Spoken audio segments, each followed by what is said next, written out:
Ladies and gentlemen, thank you for coming today. We're going to start our services. Todd is going to start our service for you.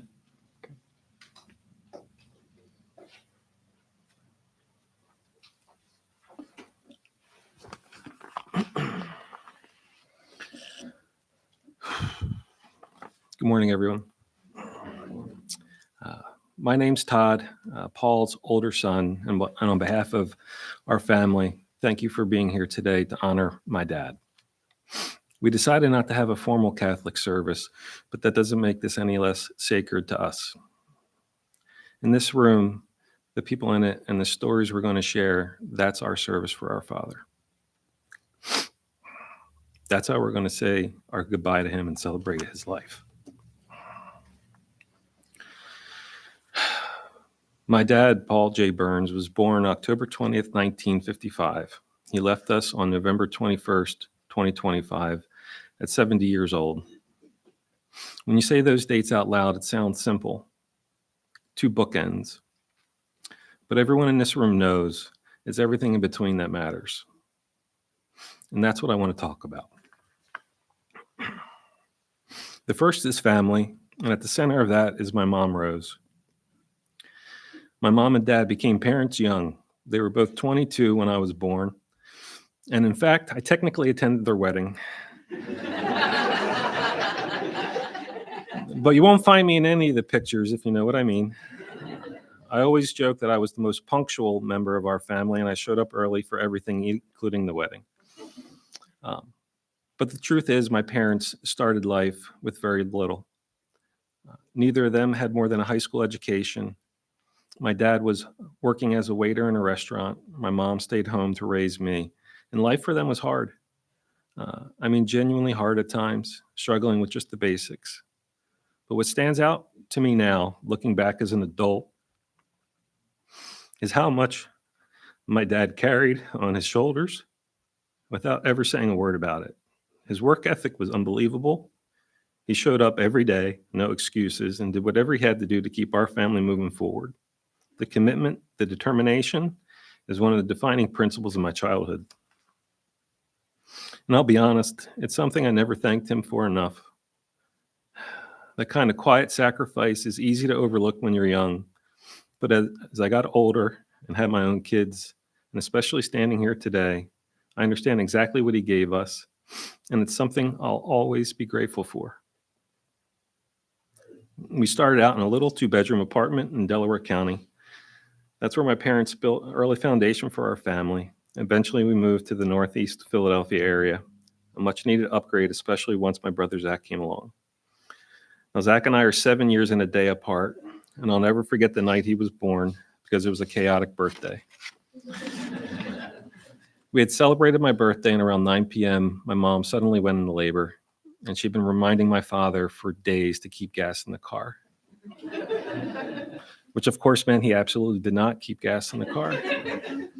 So here we are, my mom in labor, my dad rushing to the car and no gas. He panics, jumps in the car, coasts over to the gas station, and somehow this is where things got even a little bit worse.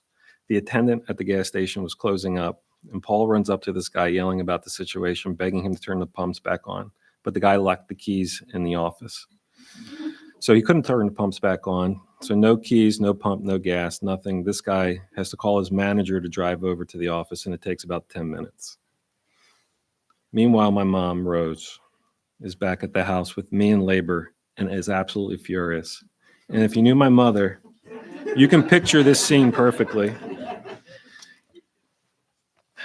You can also imagine exactly how many F words were flying out of her mouth at that moment. Let's just say it was not a PG-rated delivery. So eventually the gas issue gets sorted out. My dad races back, They scoop me up and take me to the hospital just in time, and that's how Zachary came into the world. On my birthday hangover, after 10 minutes of saga at the gas station, with my mother verbally inventing new curse words on the fly.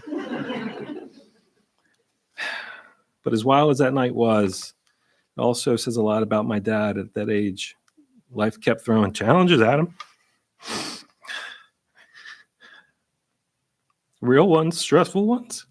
And he just kept figuring it out. Not always smoothly, not always perfectly, but he always got us to where we needed to be. And that became the pattern with him. Even when the circumstances weren't ideal, he showed up, he found a way, and he did it the best he could with what he had. Now, with Zach's arrival, our initial family was complete. 2 boys, a small house in the Northeast Philly area, not a lot of money, but a ton of love.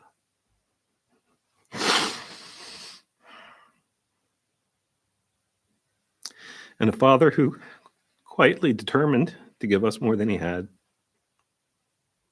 After our time in Northeast Philly, we lived in Drexel Hill for a couple of years, but the biggest transition in our life came when we moved to Ocean City, New Jersey.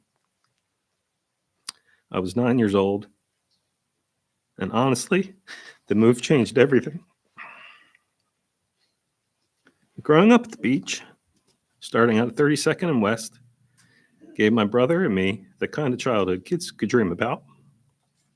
Bikes everywhere, friends everywhere, sand under our feet, and a whole lot of freedom. It was a great place to grow up, and my parents made that possible. Before I get into more about our family life, I want to talk about my dad's work, because that was such a huge part of who he was.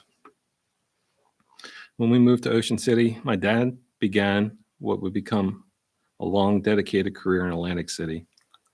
He worked there for nearly 4 decades. And all the way until the outbreak of COVID, he started as an assistant banquet manager, helping open up the Showboat Casino. He then moved to resorts and eventually to the Trump Castle, which later became the Golden Nugget. In the banquet world,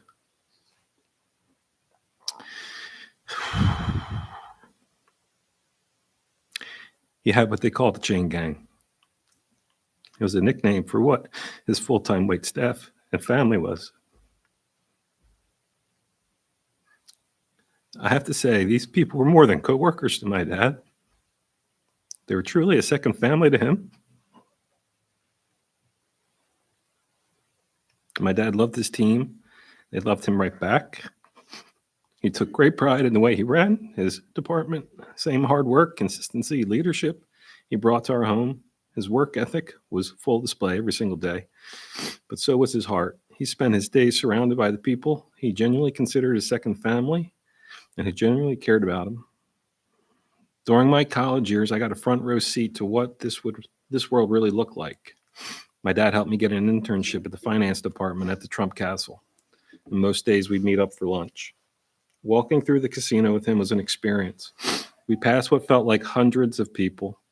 They all knew him, every single one of them, and they knew him and he knew them. The encounters were nonstop and completely unpredictable. Some were simple, "Hey, Paul." Others were a full-on ball-busting session that somehow included 7 curse words in a row, always with a "go F yourself" in there somewhere, followed by laughter and a hug. That was the rhythm of the Atlantic City I saw. Total chaos, total personality. My dad absolutely loved it. It was in those moments watching how people lit up when they saw him, the respect they had for him, the affection, the jokes. I understood just how deeply he was woven into the place. He wasn't just a banquet manager. He was part of the heartbeat of that world.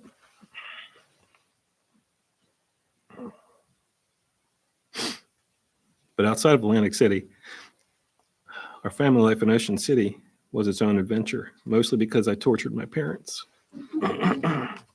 You have to remember, this was a pre-cell phone era, no Life 360, pre-parents having any way to track their kids whatsoever. My parents, who didn't have a lot, would have emptied their bank accounts for Life 360 if it existed back then. I ignored every single curfew that was ever set, every one. I lived at the beach and I just wanted to have fun. And who could blame me? One day I pushed my mom to her absolute limit. I didn't come home, and she was furious and terrified. She called my father 5 times at work, each call escalating the drama a little bit more. My mom was probably thinking I was either kidnapped, lost, or dead, the whole spectrum.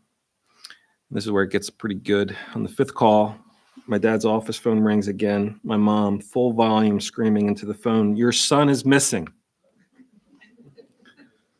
My father, totally pissed, probably because this is a never-ending saga for him, says to my mom, "Okay, I'm coming home." So he drives the full 30 minutes to Ocean City again, pre-cell phones, no updates, no reassurances, just absolute frustration he was probably feeling. He walks through the front door. He sees me sitting on the couch. My mom is in the kitchen cooking like nothing is wrong. My dad looks at her. She looks at him. And one of the only memories I ever have in my life of them communicating without a single word, my father just turns around, walks right back out the door, gets in the car, goes back to work. No speech, no lecture, no grounding, just pure exhaustion.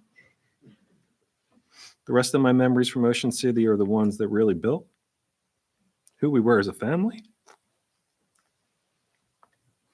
The beach was great, but the real stories happened inside that little apartment. We had endless water fights in the house, which my father absolutely found no funny in. He would tell us this is with complete seriousness that he had no sense of humor for this shit. But that never stopped us. My mom cooking dinners every single night, and some of the happiest memories of us just sitting around dinner table.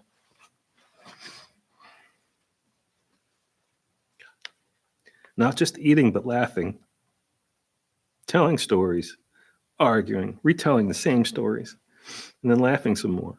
Those nights felt like they lasted forever in the best possible way. Way of living I've done my best to pass down to my children.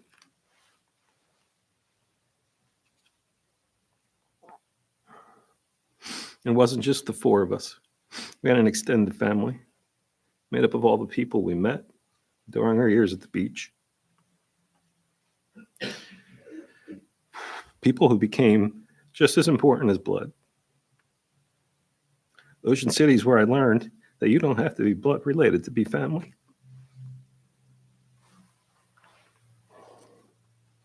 That's when Dominic and his family came into our lives. From that point on, I didn't just have one brother, I had 2, which has changed our life forever. My dad loved that. He loved the fullness of it. And he loved Dominic, his mom Mary, his dad Bill, and all the names of the past. John, Kate, Jenna, Kara, Billy, Reamer, Kay, Mike, Joe, Marianne, Fausto, Chando. The list goes on. All those names have a spot. He loved all the chaos, the characters, and the way our home was always full of people. Even after we eventually left Ocean City, we moved up to Washington Township. The shore remained part of us. For years, we would go back every summer for a week. And the moment we crossed the bridge, all the memories would come back. We'd sit around together with drinks, playing cards, blasting music, sometimes really loud, replaying all the greatest hits of our beach years, the stories we told thousands of times. Everybody knows the ending, but you love to hear the story. We never got tired of it. My dad loved those trips. Took him right back to the time when life was simpler. Our world was smaller. Everything we needed was right there. In that little beach house. As incredible as my parents were during my childhood in Ocean City, one of the greatest chapters of my dad's life came later when he became a grandfather. My dad was absolutely a fantastic grandfather from day one. The best. When Haley was born, she was a preemie, just 4 pounds. When she came home from the hospital, she needed to be fed every 4 hours for almost 5 weeks. It was exhausting and terrifying as a new father myself. My dad didn't hesitate for a second. The man who worked 60 hours a week, on one of his days off, he would come down to our house, which we lived 2 doors down at the time, walk right in, lift Haley out of her crib and say, "She's spending the night with Pop Pop." And he meant it. He would take her home, stay up with her all night, doing every single feeding. No complaints, no shortcuts. No, can you take the shift, Rose? Just pure love and commitment. Now, my mom, Rose, definitely helped during the day, but she also loved her sleep. So my dad took the night shifts, and it was his honor, and as if it was his honor and responsibility. He kept doing it every single night for weeks. Then came Gianna, or as my dad always called her, Gigi. From the time she was little, my dad would look at her with a huge smile that was that unmistakable belly laugh and say, "She's adorable, she's cute, she's funny as hell, and she's just bad." He would say it with total admiration, like her mischievous streak was one of the things that he loved about her. Gigi brought a different kind of joy into his life. She made him laugh, and straight from the chest, the kind of laugh that fills a whole room. There were times that he would call me in the middle of the day, say, "I just need a Gigi story. People at work have been asking. We need a fix." It's the kind of grandfather he was. Steady, loving, reliable, fully invested. He wasn't the kind of grandfather who just showed up for the holidays or the birthdays. He showed up for the hard stuff, the messy stuff, the sleepless nights. He wanted to be part of their lives. And he made sure he always was.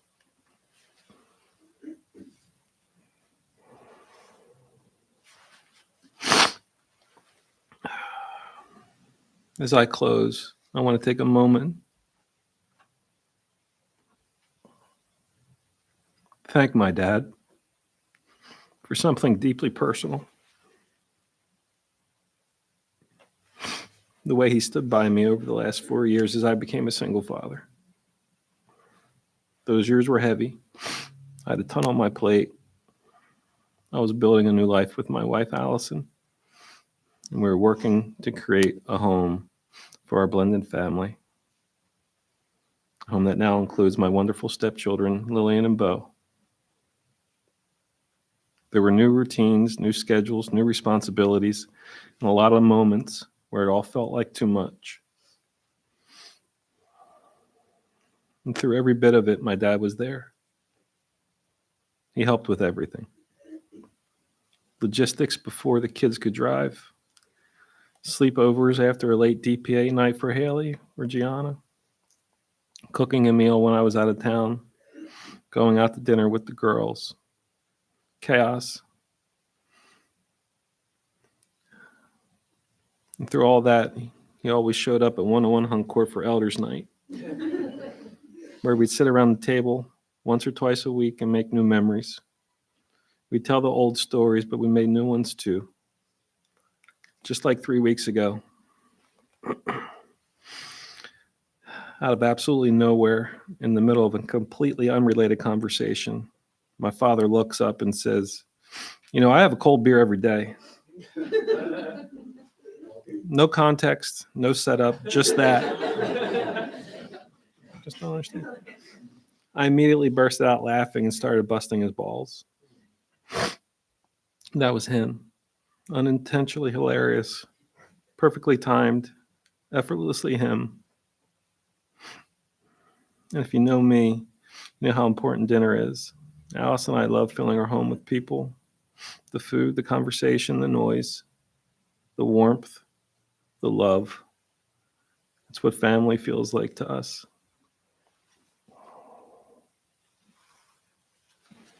The dinners will continue at 101 Hunk Court.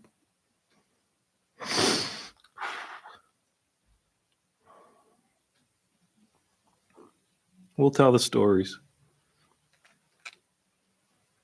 We'll keep playing the hits.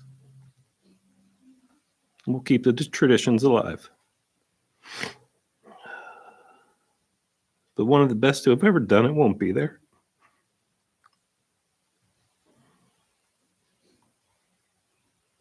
Sitting in his chair on the left side of the breakfast bar. And make no mistake, whoever is sitting there, they're sitting in Paul's chair.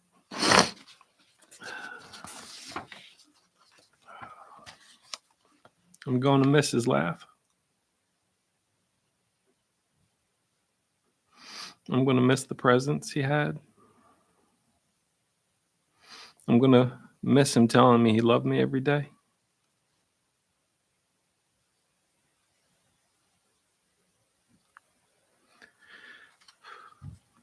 Dad, I love you. Thank you for everything.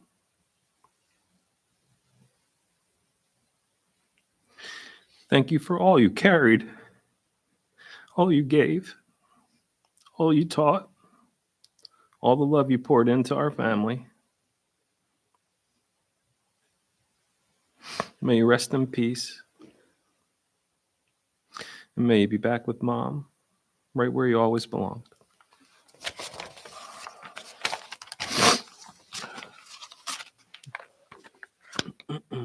So just so you know, there's going to be 5 people to speak. I probably should have said that in the beginning.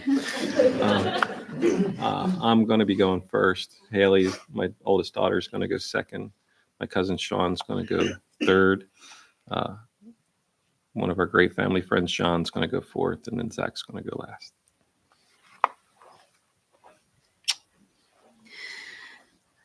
Hi, everybody. As my dad said, I am Haley. I am my Pop-Up's oldest grandchild, though I'm sure many of you know me from the Facebook collage dedicated to my name and my little sister's Gianna's.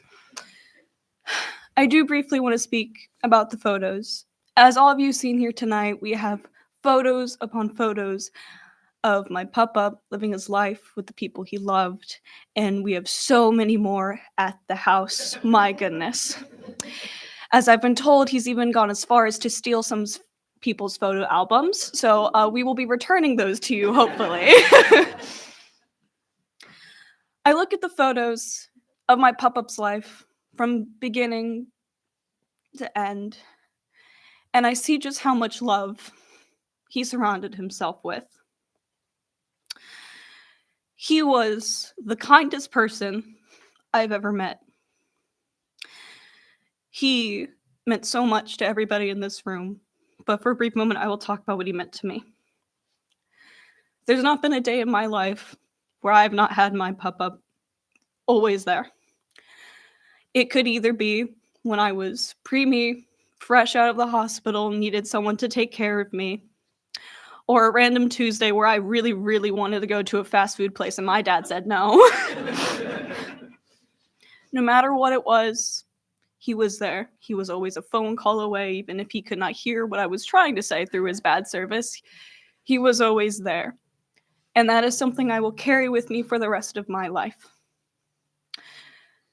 That is what it means to be loved by someone. No matter where you are, no matter what time of day, no matter how big or small, they are there. And that is something I would like to bring with me for the rest of my life, with how I love people. Because if Paul was one thing, he was always there. I remember going down to New Jersey when my dad wanted a break from me and my sister, and he'd drop us off at their house. And as soon as the door would close, my little sister would steal candy after my dad said she was not allowed to have any. And in Pop-Up's words, what happens at Pop-Up's house stays at Pop-Up's house. And through these days and nights we'd spend there, we had traditions. One of me and my little sister's favorites would be waking up everybody in the house to have a pillow fight in the middle of the living room while my poor Pop-Up was getting jumped on, thrown pillows at, screaming, but it was also filled with laughter. There was never a time I was with my Pop-Up that was not filled with laughter and joy. He taught me to love loudly, that to never be ashamed of who you are, to be the loudest in the room and the proudest of who you are.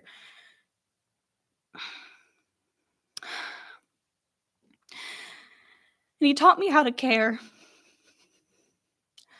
For a long time in my high school life, I was going through a lot. I had a lot of medical stuff going on. My dad was having to deal with it on his own while having to go to work. My pup stepped up. He would let me go to his little apartment, spend the morning there, and he'd take me to school every day. Without complaint, without protest, he'd insist. Every time I had a bad day, or I was in pain, or I thought I couldn't do it anymore, he would say, "You can." He believed in me so strongly, even when I did not believe in myself. And I don't think I could have gone through high school and graduated and be a junior in college today if not for him and his constant support, constant love,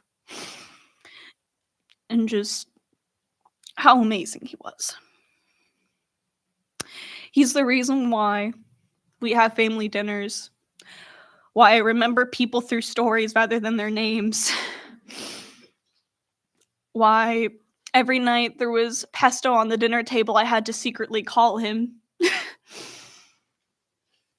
He shaped my life today in so many ways, and he will always be a big part of it, even if he's not here anymore.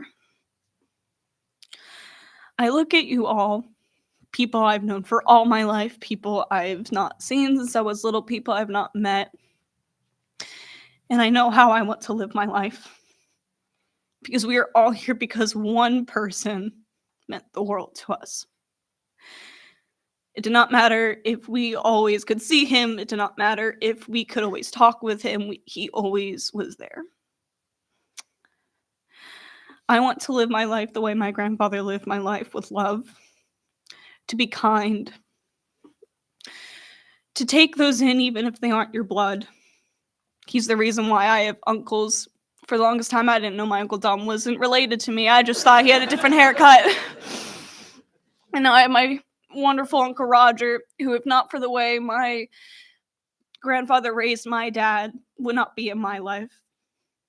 I have my Aunt Sally, Cousin Jace, Serenity, who I cannot imagine my life without. I have friends who at college that I will have for the rest of my life, who have been there for me, who I view as a second family, and all of that would not be possible if not for the way he taught my dad, who taught me to live my life. That blood does not matter. All that matters is the person's heart. So I thank my papa for shaping the way I will live the rest of my life. And I will miss him dearly. But I will not stop that. I will not let that overshadow how much he meant to me. I will tell the stories that he told to me, and I will tell them to my friends, my children one day, because that is how you keep loving people. You never let their stories die. You keep telling them, you keep laughing, and that's just all we can do. So I thank my papa, and I thank you all for being here. It truly means the world.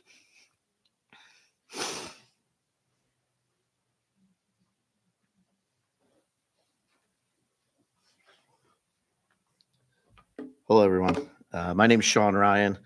I'm honored today to speak on behalf of, or speak about my Uncle Paul. First, I want to, offer heartfelt condolences to Todd, and Zach, and Dom, and Haley and Gianna for allowing me, and I want to thank everyone for allowing me the time to speak on behalf of my mom, Paul's sister, Carol Ryan. When I look back at my Uncle Paul, I see him in many different ways. He was the Ocean City uncle, which I didn't know you could live in Ocean City more than a week growing up.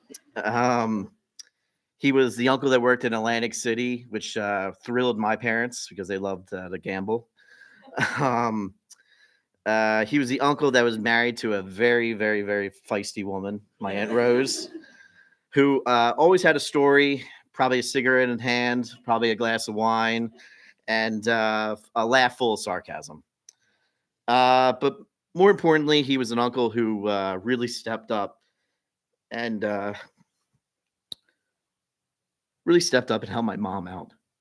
My dad passed away 5 years ago, so obviously we know that pain. But he was a true brother to her. He called her every hour of the night. They called each other every hour of the night. I called my mom up one morning, and she'd be like, she didn't answer. And I'd be like, what's going on, Mom? What's going on? And she would say, like, I was up with Paul till 3 a.m. talking. And I was like, that's normal? She goes, yeah, that's just our Tuesday.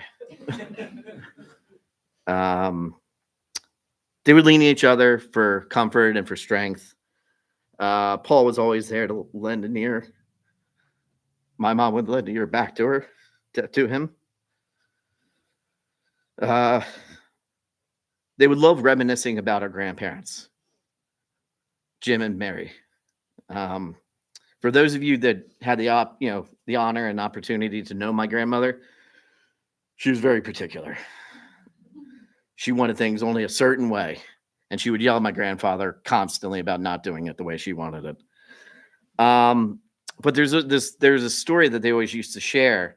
My grandmother thought it was a great idea to try to save a moth in the house at one point because she didn't have the heart to kill it. My uncle didn't know that, so he proceeded to kill the moth, and that made my grandmother chase him around the room, and chaos ensued, as you could possibly imagine. But the other things that he had a great. He would always talk about my grandfather too, and if you know my grandfather in his later years, he had a tendency to just leave and not tell anybody. And that got my dad in trouble. It got my mom in trouble. It got my aunts in trouble. It got my Uncle Paul in trouble, especially when they were visiting him down in Ocean City, when he would just decide to walk to Wawa, which, if you know Ocean City, it would be on 34th Street or 9th Street. He was, he was a guy that was always there for you, like everyone's talking about. Some of the stories I've heard today of making a lot more sense. I didn't know Todd existed, so it makes sense why he never, was never around for a curfew. I thought Zach was the only child for a longer time than I can care to admit to. My Uncle Paul had a great, gift for storytelling. He could remember all those little details that other people would forget. He would love to sit at a table for hours sharing stories, laughing with friends and family. He was funny, kind, and gentle. A man who truly cared about everyone he ever met. He was always asked to. He would ask about everybody. He would ask about my son. He always wanted me to send him pictures, send videos. What's that crazy kid going up to, doing? He would always tell my mom how much she just appreciated just being a part of, a person's life, seeing those pictures, seeing those videos. He was a man who was invested in many of our lives. I always remember him for his laugh, his stories, his kindness. Thank you for allowing me to share these memories today.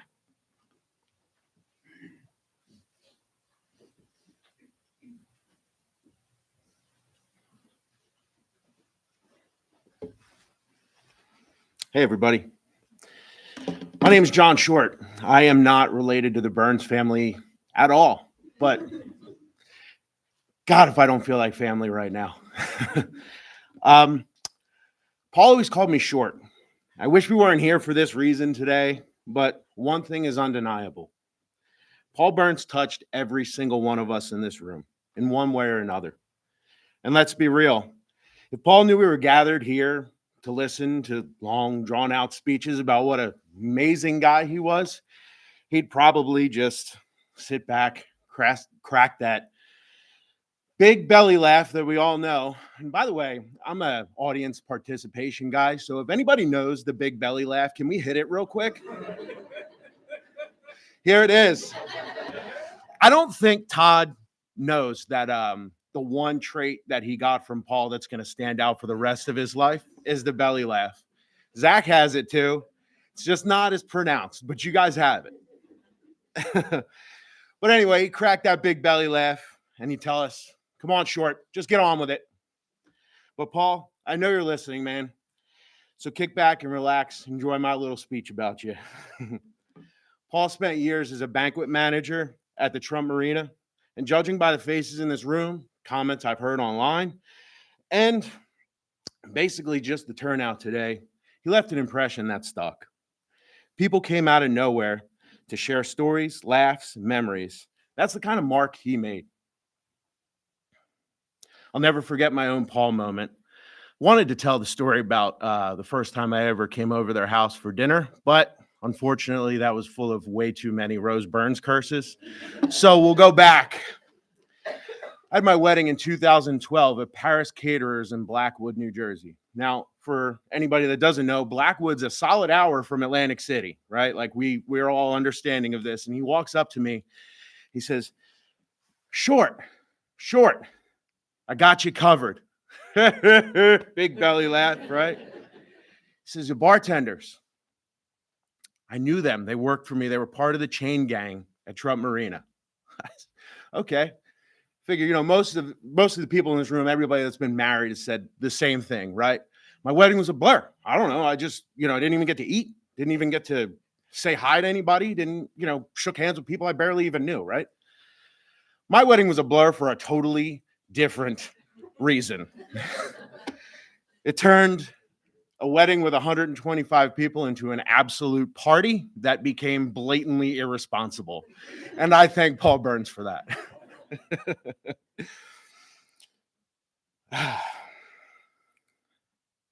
Paul wasn't your typical father. Most dads can be considered stoic and quiet, maybe even a bit mysterious. Paul, he was the exact opposite. He loved proudly and without hesitation. If you asked him how he was doing, he'd immediately tell you how proud he was of Todd, Zach, and Dom, Gianna, Haley, Nicholas. He'd brag about how smart they were, how successful they'd be. And he'd always ended with some very short story about one of them showing that famous Burns attitude. If they said something wild, though, he'd say, well, they got that from Rose. And then hit us with the good old, anybody? For a man with such a big presence, he had some wildly unexpected tastes. Paul loved Barbara Streisand and Bette Midler. Like passionately. Like this is a guy who'd work 14-hour shifts, come home buzzing with energy, and then suddenly he'd be in the kitchen belting out The Wind Beneath My Wings like he was at Carnegie Hall. It was oddly funny, totally surprising, but perfectly Paul. He embraced the dramatic flair with some of the big-hearted sincerity he put into everything. Sprinkle a little Sinatra in there, and a random Wednesday night would turn into an absolute banger. When it came to work, the guy was unstoppable. When Zach and I were 15, probably somewhere in there, we'd be knocked out in his bedroom. And Paul would come through the door at about 1 or 2 in the morning. You'd think he'd be completely exhausted. Nope. He burst through the door energized, talkative, ready to fire up the Nintendo 64. It was always WWF No Mercy or WrestleMania 2000. And to this day, which I'm sad I'll never get the opportunity to get my redemption, he has beat me every single time. I can't tell you how many times I was completely and totally annihilated by Paul. But then I'd be like, oh, well, let's do a Royal Rumble. Right out. Done. But then, like nothing, at 6 a.m., I'd hear the shower running, and Paul was gearing up for another day. He believed in people more than they believed in themselves. Whatever you were doing, he freaking knew you were going to be the best at it. He was everyone's biggest, loudest, and proudest cheerleader. And then there were the dinner conversations, always with a glass of Carlo Rossi Paisano. He'd talk about your day, your job, right? Just like everyone would. And then all of a sudden, it was life. And then all of a sudden, before you knew it, the conversation got deep. He had a way of dropping just advice or a blunt statement, whether you needed it or not. But you absolutely knew that's what you needed to hear. What I admired about Paul the most was his fearlessness in loving people. If he loved you, you knew it. He told you, he showed you. And maybe that's something we should take away with us today. Say it while you can and mean it when you say it. Because even though Paul may be gone, every single person in this room knows exactly how much he cared for them. So, Paul, you're finally back with Rose. You lived a full, loud, loving life. So sit back with your wife, toss your old dog Gizzy a treat, pour yourself a glass of Paisano, and know this: every single one of us in this room loves you right back. Here's to you, Mr. B. Thank you all.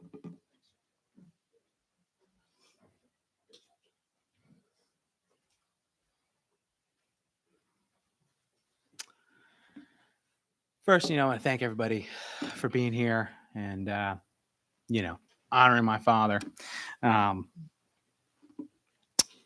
It's been said a lot. My dad was known for his work ethic. There was not a day that he didn't show up, never call it out, hardly ever didn't show up. And he did that for work, for family, for friends, for people who became family. Thinking me with the girls and Todd and Dom, countless photos, going through, sparking memories. Todd would tell a story. He just told a story about how he would work 60 hours a week, came home, your son is missing, right? So on top of that, 60 hours, one day, my dad decided he was going to take a nap with his, I think I was 3 at the time, 3-year-old. And, as mentioned, he was a waiter, worked a lot in tips, gratuity. He had the rent check in cash and he had it in the wallet. Okay. And if you ever seen my father's wallet, it was always one of those dad wallets that had like 30 cards for people that he would never I don't think you need the guy who sold you a couch 4 years ago, Paul. You're not going to call Bob, right?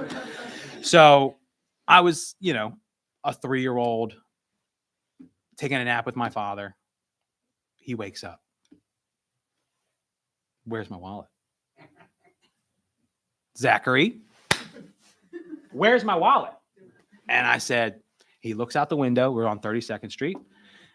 And there's his wallet with all his cards strewn about on the lawn. This kid just threw away the rent check, right? What are we going to do? And they're running outside. They're looking for it. Here, he finally asked me, reach in my pocket. I had the cash. I don't know why. I was like, this stuff, Dad, is what you need? And then as loving as my father was, and he said, when he would recant the story years later, it would always end with, I was going to kill you that day. So while my father loved me, he definitely, would have that propensity. Later on, one thing, there's always more broke, but we were a certain level of broke growing up, but we never would know it, my mother and father both would open their house, their kitchen, their table to whoever, no matter who you were, right? I have had countless friends who have pretty much become second family around that dining room table. When my father passed, I had countless friends of mine who couldn't make it here today just say how important he was, and seeing people who he made connections with throughout the years. My father was born with a hole in his heart. He had a heart murmur, right? And recently I had him fill out this Learn Your Father book. And to know my father is to know how much he cared for pictures. We all know this, right? Well, in the book that he wrote, he says and he shares that my mom and papa took so many pictures of him because of this heart condition that he had. And it was 1955. They didn't think he was going to make it. So it kind of leads a little bit more to why he cared about these pictures, because they were memories. And also when you think about it, his general carefree attitude sometimes. You know, there's certain, he definitely cared. He was particular like his mother. There's no doubt about it. Last time I was up here, I was driving to the wrong Texas Roadhouse. I don't know how, but you know, like he still had this general ability to just be carefree about something, look certain adversities in the eye and not even blink, because I just think he was just happy to be alive, right? Just happy to have his family. And, you know, the gravity of my father's love was such that he could support multiple universes, right? As far as like his work family, right? His family at home, his family at the senior center, right? And he had this innate ability to, no matter what, remember dates, times. He couldn't remember hardly anything else, but he could remember so-and-so's birthday was on this day, and this is so-and-so's cousin's aunt's friends. You gotta send them a card, right? And you know, when he would talk glowingly about his job, and he often would say, like, do what you love and you never work a day in your life. And that's how he was able to do those 60 hours weeks. You know, he would still talk about New Year's Eve and the hours he would put in and doing the breakfast the next morning, and just constantly. But he still had that ability to reach out and make everyone feel special. You know, the little things make up the big things. And my father was anything but he could celebrate all the little things.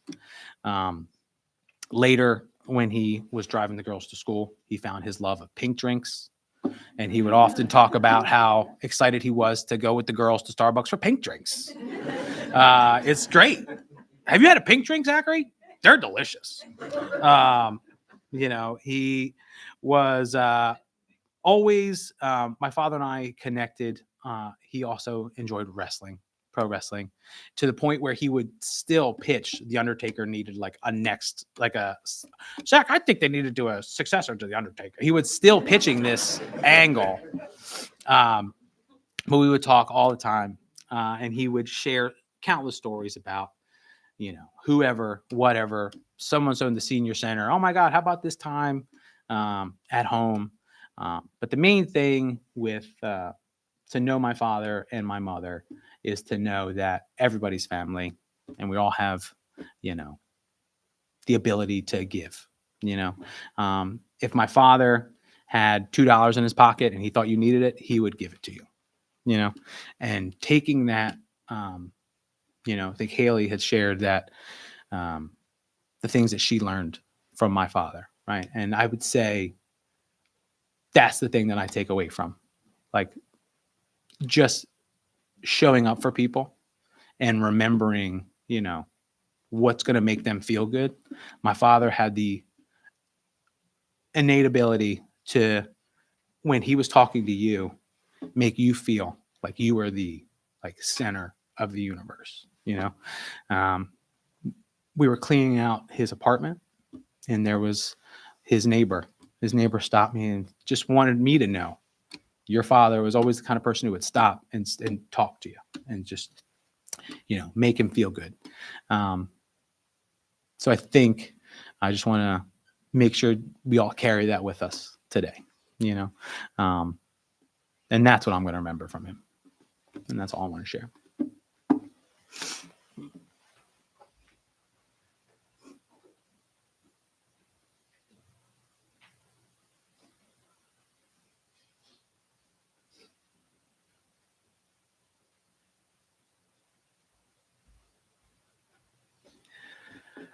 Ladies and gentlemen, this does conclude our service portion today. You're more than welcome to stay and visit with friends and family at this time.